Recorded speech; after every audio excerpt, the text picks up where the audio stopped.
What's going on there, YouTube, and welcome back to another comic book video. Okay, so we are going to continue our coverage over Acts of Vengeance. Now, when it comes to Acts of Vengeance, it was this massive crossover that Marvel did in the late 1980s, early 1990s. 89 and 90. Either way, when it comes to Acts of Vengeance, it was given to us as a way to see our heroes go up against characters they don't usually fight against. So for example, Spider-Man fighting against Graviton, Wolverine fighting against Tiger Shark, and the list goes on. And so when it came to Acts of Vengeance, the only reason why this was happening is because of Loki. By this point in our coverage, we already know that Loki was the mastermind behind this entire plan. You see, you had Loki go over to a group of villains like Red Skull, Kingpin, Doctor Doom, and the list goes on. And he told them, the reason why you guys keep losing to the heroes is because you keep going after the same heroes over and over again. Why don't you guys try to do something different, like go after a different hero? Because most likely that hero is not going to know how to handle you, and most likely you are going to win. And so when it came to Marvel, they said this is the perfect way to see our characters go up against somebody they never fought against before. Now, today's video is going to be about Mark Spector Moon Knight number 8 and number 9.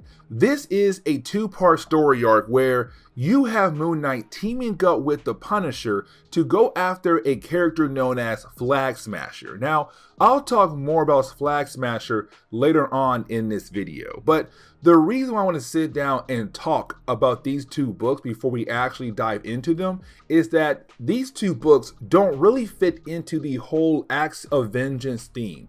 And what I mean by that is, yes, you do have Moon Knight going up against a character that he does not usually fight against, but Flag Smasher is not working with the Acts of Vengeance group. Matter of fact, he has his own operation. This is really more a street level situation in the middle of Acts of Vengeance. And you see what I mean as we go through today's video.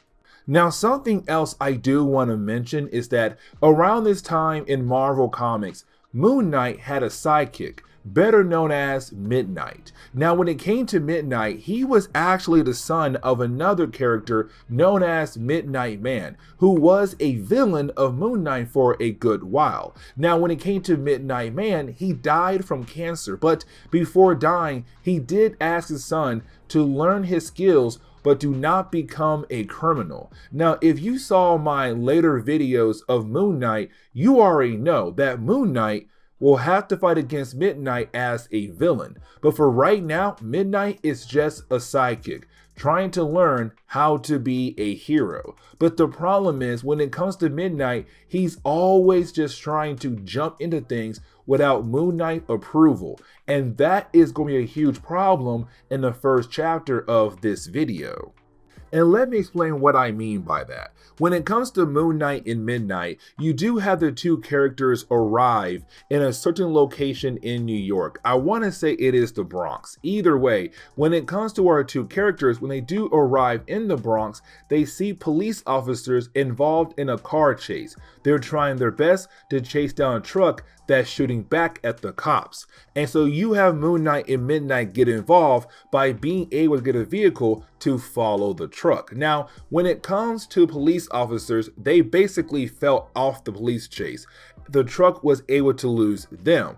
When it comes to our heroes, they were able to keep an eye on the truck the entire time until the truck went back to apparently its home base. Now, when it comes to Moon Knight, he wants to know what is exactly happening at this warehouse. He wants to gather some intel. But here comes the problem I said earlier when it comes to Midnight. He is so eager to be a hero. He is so eager to get into action that while you have Moon Knight and Midnight in their vehicle, you have Midnight go ahead and just floor it through the gate, taking our heroes right in the middle of this compound, surrounded by all these guys and guns.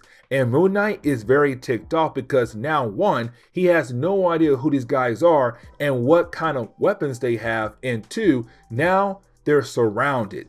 most likely they could die in this situation. Now, luckily for Moon Knight and Midnight, the Punisher was actually there as well. When it came to the Punisher, he was trying his best to gather intel about what was happening at this warehouse, to learn more about this secret organization, but to also find their leader, somebody the Punisher knows very well. But either way, you have the Punisher see that Moon Knight and Midnight are basically pinned down inside their truck. And so you have the Punisher being able to use a sniper to take out all the guys who are about to kill off our other two heroes. But after being saved by the Punisher, you didn't have the Punisher inform Moon Knight that this warehouse is actually owned by an organization known as Ultimatum. Now, when it comes to Ultimatum, it actually stands for, and guys, it's one heck of a name, Underground Liberated Totally Integrated Mobile Army to Unite Mankind.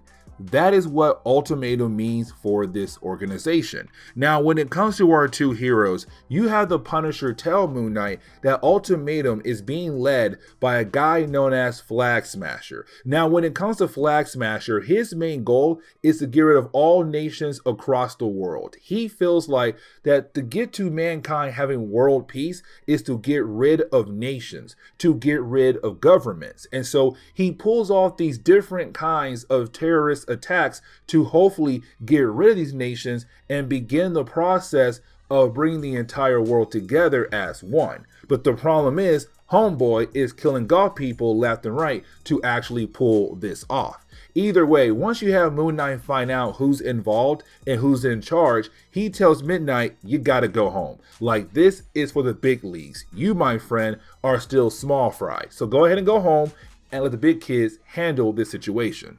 Now, when it comes to the Punisher and Moon Knight, they were able to find a banker who does invest a lot of money into Ultimatum and also Flag Smasher. And apparently there is an entire group of bankers that invest a lot of their money into Ultimatum and also Flag Smasher. Now, when it comes to Flag Smasher, he does use that money as a way to buy a lot of weapons. But now it's time to move those weapons. And this is the perfect time to move it, because right now all the heroes, all the villains are at war with one another. The heroes are too busy to focus on him. It's the perfect time to move, except he has no idea that Punisher and Moon Knight are getting very close into finding him and shutting down his operation. And so when it comes to the Punisher, he tells the banker, you are going to help me locate the home base of Flag Smasher so that I can bring him down.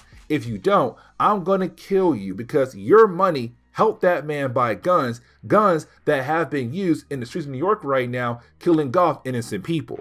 Now, when it comes to our banker, he has no idea where the home base is for Flag Smasher and Ultimatum, but he does call for a meeting with a different member of Ultimatum, hoping that person can tell him where to find Flag Smasher and the rest of Ultimatum, their home base. Now, the character he's talking to, her name is Anarchy, and she works directly under Flag Smasher.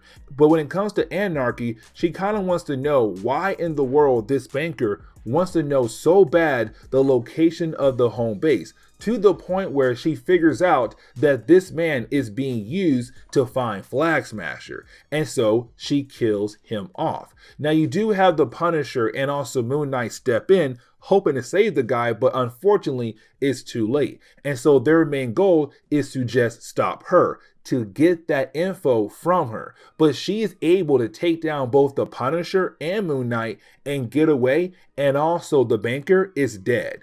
And our heroes have no idea how to find the home base for Flag Smasher. And so the ending of the first chapter, we see Flag Smasher talking to his group, talking to Ultimatum, this massive organization that's getting bigger and bigger. And this man really does mean that his main goal is to bring down all nations across the world, but starting with America. Once America drops, their allies are also going to drop. And then they'll be one step closer into achieving world peace across the world. But their first target is America.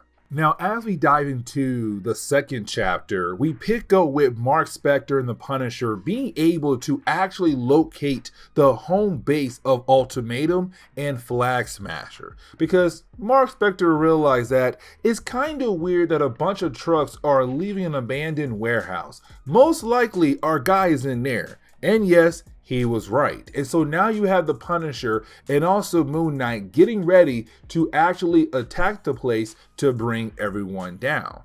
And so that leads into the Punisher and also Moon Knight just rushing into the building to hopefully bring down this entire operation. Now, I want to focus on the Punisher, and here is the reason why. The Punisher, we can see that he truly admires Moon Knight in a way of saying, like, I like the way the man works. I like the way the man moves around to take down his enemies. But I also know that Moon Knight is not afraid to cross the line if he has to when it comes to bringing down an enemy. Now, it's really more the Punisher saying, I'll go ahead and kill somebody. When it comes to Moon Knight, he won't kill unless he has to kill. Either way, you have the two characters being able to work together to bring down a bunch of men who work for Flag Smasher and Anarchy. Now, when it comes to Moon Knight, his goal was originally to go after Anarchy, but unfortunately, his goal basically turns over to fighting against Flag Smasher. Now, you have the two characters being able to go toe-to-toe with one another, but you didn't have Flag Smasher being able to escape to get on a boat to get the heck out of there. Now, when it came to Moon Knight, he called up Frenchie to give out air support, and Frenchie is a close ally of Moon Knight. Either way, with the air support, you have Moon Knight being able to easily follow Flag Smasher on the boat. And really, when it comes to the final battle between Moon Knight and also Flag Smasher on the boat, it once again shows that the two characters are technically equal to one another when it comes to their fighting abilities. Now, Moon Knight is pushed off the boat just in time.